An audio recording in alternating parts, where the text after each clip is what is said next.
ಕನ್ನಡ ನಾಡಿನ ಸಮಸ್ತ ಸ್ನೇಹಿತರಿಗೆ ನನ್ನ ಪ್ರೀತಿಯ ನಮಸ್ಕಾರಗಳು. ಸ್ನೇಹಿತರೆ, ಇದುವರೆಗೆ ಯಾರೆಲ್ಲ ನಮ್ಮ ಚಾನಲ್ಗೆ ಸಬ್ಸ್ಕ್ರೈಬ್ ಮಾಡ್ಕೊಂಡಿದ್ದೀರೋ ಅವರೆಲ್ಲರಿಗೂ ನನ್ನ ಧನ್ಯವಾದಗಳು. ಇನ್ನು ನಮ್ಮ ಚಾನಲ್ಗೆ ಯಾರೆಲ್ಲ ಸಬ್ಸ್ಕ್ರೈಬ್ ಮಾಡ್ಕೊಂಡಿಲ್ಲವೋ ಅವರೆಲ್ಲರೂ ಈ ಕೂಡಲೇ ಸಬ್ಸ್ಕ್ರೈಬ್ ಮಾಡಿಕೊಳ್ಳಿ. ಯಾಕಂದರೆ ನೀವು ಸಬ್ಸ್ಕ್ರೈಬ್ ಮಾಡಿಕೊಂಡರೆ ನಮಗಿನ್ನೂ ಒಳ್ಳೊಳ್ಳೆ ವಿಡಿಯೋಗಳನ್ನು ಮಾಡುವುದಕ್ಕೆ ಪ್ರೋತ್ಸಾಹ ಸಿಗುತ್ತೆ. ಸ್ನೇಹಿತರೆ, ಸದ್ಯ ದೇಶದೆಲ್ಲೆಡೆ ರಣಬಿಸಿಲು ಸುಡುತ್ತಿದೆ. ಮಳೆಯಿಲ್ಲದೆ ಬಿಸಿಲಿನ ಶಾಖಕ್ಕೆ ಜನರು ಬಳಲಿ ಬೆಂಡಾಗಿದ್ದಾರೆ.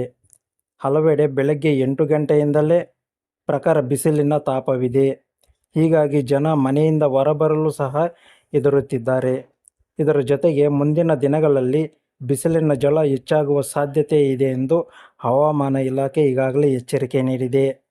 ಇನ್ನು ಈ ಬಿಸಿ ವಾತಾವರಣದಲ್ಲಿ ಜನರು ಜಾಗೃತರಾಗಿರಬೇಕು. ವಯಸ್ಸಾದ ಜನರು ಅನಿವಾರ್ಯವಲ್ಲದಿದ್ದರೆ ಅನಗತ್ಯವಾಗಿ ಹೊರಗೆ ಹೋಗಬಾರದು. ಇದಲ್ಲದೆ ಕೆಲಸದ ನಿಮಿತ್ತ ಒಂದು ವೇಳೆ ಹೊರಗೆ ಹೋಗಬೇಕಾದ ಅವಶ್ಯಕತೆ ಬಂದರೆ ಛತ್ರಿಯನ್ನು ಉಪಯೋಗಿಸಿಕೊಳ್ಳಬೇಕು ಅಥವಾ ಟೋಪಿಯನ್ನು ಹಾಕಿಕೊಂಡು ಹೋಗಬೇಕು ಎಂದು ಕೂಡ ಸಲಹೆ ನೀಡಲಾಗಿದೆ. ಈ ಬೇಸಿಗೆಯಲ್ಲಿ ಹೆಚ್ಚಿನ ನೀರಿನ ಅಂಶವಿರುವ ಹಣ್ಣುಗಳನ್ನು ತಿನ್ನಲು ಮತ್ತು ಸಾಕಷ್ಟು ನೀರನ್ನು ಕುಡಿಯಲು ಕೂಡ ವೈದ್ಯರು ಸಲಹೆ ನೀಡುತ್ತಾರೆ. ಬೇಸಿಗೆ ಬಿಸಿಯಿಂದ ರಕ್ಷಿಸಿಕೊಳ್ಳಲು ಜನರು ಎಳನೀರು, ಹಣ್ಣುಗಳು ಸೇರಿದಂತೆ ಅನೇಕ ಆಹಾರಗಳ ಮೊರೆ ಹೋಗುತ್ತಿದ್ದಾರೆ. ಇವುಗಳಲ್ಲಿ ತಾಳೆ ಹಣ್ಣುಗಳು ಕೂಡ ಒಂದು. ತಾಳೆ ಹಣ್ಣಿಗೆ ಸದ್ಯ ಭಾರಿ ಡಿಮ್ಯಾಂಡ್ ಇದೆ. ಇದು ಕೇವಲ ರುಚಿಕರವಾದ ಹಣ್ಣು ಮಾತ್ರವಲ್ಲದೆ ಹಲವಾರು ಆರೋಗ್ಯ ಪ್ರಯೋಜನಗಳನ್ನು ಸಹ ಹೊಂದಿದೆ. ತಾಳೆ ಹಣ್ಣಿನಲ್ಲಿ ವಿಟಮಿನ್ಗಳು, ಖನಿಜಗಳು ಮತ್ತು ಫೈಬರ್ ಅಂಶ ಸಮೃದ್ಧವಾಗಿವೆ. ವಿಶೇಷವಾಗಿ ವಿಟಮಿನ್ ಸಿ, ಕಬ್ಬಿಣ, ಪೊಟ್ಯಾಷಿಯಂ, ಕ್ಯಾಲ್ಸಿಯಂ, ಮೆಗ್ನೀಷಿಯಂ ಅಂಶಗಳು ಹೆಚ್ಚಿದೆ. ತಾಳೆ ಹಣ್ಣುಗಳಲ್ಲಿರುವ ಫೈಬರ್ ಜೀರ್ಣಾಂಗ ವ್ಯವಸ್ಥೆಯನ್ನು ಸುಧಾರಿಸಲು ತುಂಬ ಉಪಯುಕ್ತವಾಗಿದೆ. ಇದು ಮಲಬದ್ಧತೆಯನ್ನು ಕೂಡ ತಡೆಯುತ್ತದೆ. ಇದರಲ್ಲಿರುವ ವಿಟಮಿನ್ ಸಿ ರೋಗ ನಿರೋಧಕ ಶಕ್ತಿಯನ್ನು ಹೆಚ್ಚಿಸಲು ತುಂಬ ಉಪಯುಕ್ತವಾಗಿದೆ. ಶೀತ ಮತ್ತು ಕೆಮ್ಮಿನಂತಹ ಕಾಯಿಲೆಗಳ ವಿರುದ್ಧ ಹೋರಾಡಲು ಇದು ತುಂಬ ಉಪಯುಕ್ತವಾಗಿದೆ. ಅದರಲ್ಲೂ ಇದರಲ್ಲಿರುವ ಪೊಟ್ಯಾಷಿಯಂ ರಕ್ತದೊತ್ತಡವನ್ನು ನಿಯಂತ್ರಿಸಲು ತುಂಬ ಉಪಯುಕ್ತವಾಗಿದೆ.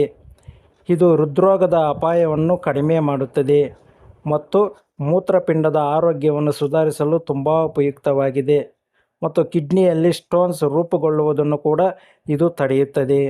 ಇದರಲ್ಲಿರುವ ಆಂಟಿ ಆಕ್ಸಿಡೆಂಟ್ಗಳು ತ್ವಚೆಯನ್ನು ಆರೋಗ್ಯವಾಗಿರಿಸುತ್ತದೆ, ಸುಕ್ಕುಗಳು ಮತ್ತು ಕಲೆಗಳನ್ನು ತಡೆಯುತ್ತದೆ ಮತ್ತು ಕೂದಲು ಉದುರುವಿಕೆಯನ್ನು ಕೂಡ ಕಡಿಮೆ ಮಾಡುತ್ತದೆ. ಇನ್ನು ತಾಳೆ ಹಣ್ಣುಗಳು ಕಡಿಮೆ ಕ್ಯಾಲರಿ ಮತ್ತು ಹೆಚ್ಚಿನ ಫೈಬರನ್ನು ಹೊಂದಿರುತ್ತವೆ. ಆದ್ದರಿಂದ ಇವು ತೂಕ ನಷ್ಟಕ್ಕೆ ತುಂಬ ಉಪಯುಕ್ತವಾಗಿವೆ. ತಾಳೆ ಹಣ್ಣುಗಳಲ್ಲಿ ಕಡಿಮೆ ಗ್ಲೈಸೆಮಿಕ್ ಇಂಡೆಕ್ಸ್ ಇರುವುದರಿಂದ ಇದು ಮಧುಮೇಹಗಳಿಗೆ ಉತ್ತಮವಾಗಿದೆ. ರಕ್ತದಲ್ಲಿನ ಸಕ್ಕರೆ ಮಟ್ಟವನ್ನು ನಿಯಂತ್ರಿಸಲು ಬಹಳ ಸಹಾಯಕವಾಗಿದೆ. ಇದರಲ್ಲಿ ನೀರಿನಾಂಶ ಹೆಚ್ಚಿರುವುದರಿಂದ ಬೇಸಿಗೆಯಲ್ಲಿ ದೇಹವನ್ನು ತಂಪಾಗಿಡುತ್ತದೆ. ಬೇಸಿಗೆಯಲ್ಲಿ ನಿಯಮಿತವಾಗಿ ತಿನ್ನುವುದರಿಂದ ಕಣ್ಣಿನ ಆರೋಗ್ಯವು ಸಹ ಉತ್ತಮಗೊಳ್ಳುತ್ತದೆ. ಈ ರೀತಿ ಈ ತಾಳೆ ಹಣ್ಣುಗಳಿಂದ ಇಷ್ಟೆಲ್ಲ ನಮ್ಮ ಶರೀರಕ್ಕೆ ಉಪಯುಕ್ತವಾಗಿರುವುದರಿಂದ ಈ ತಾಳೆ ಹಣ್ಣನ್ನು ಈ ರೀತಿ ಉಪಯೋಗಿಸಿಕೊಂಡು ಹಲವಾರು ಪ್ರಯೋಜನಗಳನ್ನು ಹೊಂದಿಕೊಳ್ಳಿ ಎಂದು ಹೇಳುತ್ತಾ, ಈ ವಿಡಿಯೋ ಇಷ್ಟವಾಗಿದ್ದರೆ ಈ ವಿಡಿಯೋಗೊಂದು ಲೈಕ್ ಕೊಡಿ, ಹಾಗೆಯೇ ನಿಮ್ಮ ಸ್ನೇಹಿತರಿಗೂ ಕೂಡ ಶೇರ್ ಮಾಡಿ ಎಂದು ಹೇಳುತ್ತಾ ಮತ್ತೊಂದು ಸಂಚಿಕೆಯಲ್ಲಿ ಮತ್ತೊಂದು ಆರೋಗ್ಯದ ಟಿಪ್ಸ್ನೊಂದಿಗೆ ಮತ್ತೊಮ್ಮೆ ಭೇಟಿಯಾಗೋಣ. ಅಲ್ಲಿಯವರೆಗೂ ನಮಸ್ಕಾರ.